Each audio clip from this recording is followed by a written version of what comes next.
I sat alone in my dimly lit apartment, the night wrapping around me like a suffocating shroud. The silence was broken only by the distant hum of traffic and the occasional gust of wind outside.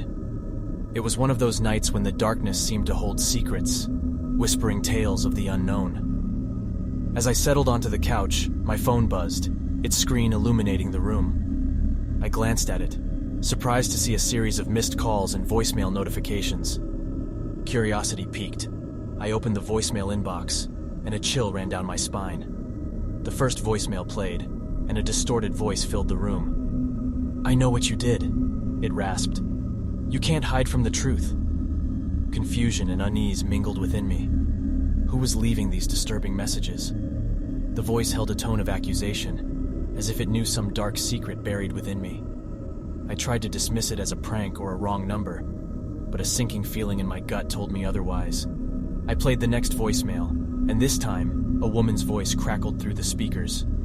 "I trusted you," she sobbed. "How could you betray me like this?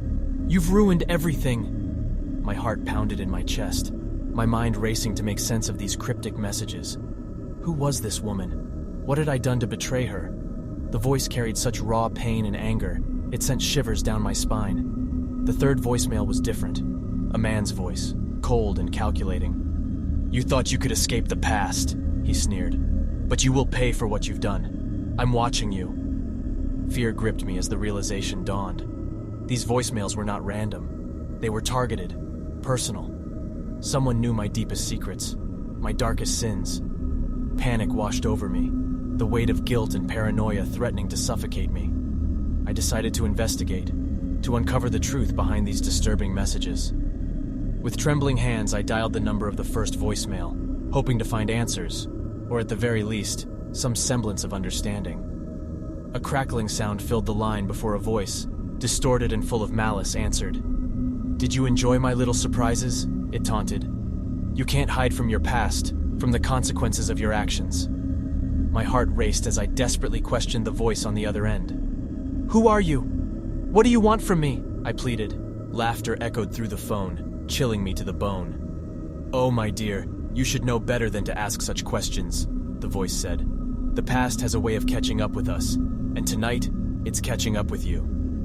Dread consumed me as I hung up the phone, my mind spinning with fear and confusion. The voicemails had dredged up memories, buried deep within my psyche, dark secrets, haunting mistakes, and the consequences I thought I had left behind. As I sat in the silence, the weight of guilt settled upon my shoulders. The voicemails had unleashed a darkness I had long tried to forget. The person on the other end knew my darkest truths, and they were determined to make me pay.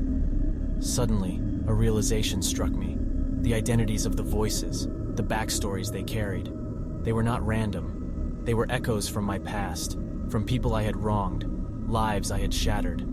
The voicemails were a twisted reckoning, a reminder that the past could never truly be escaped.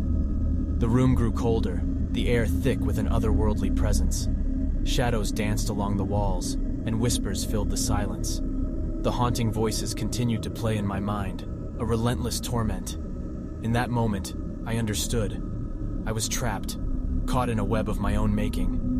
The voicemails had brought my sins to light, and now there was no escaping the consequences.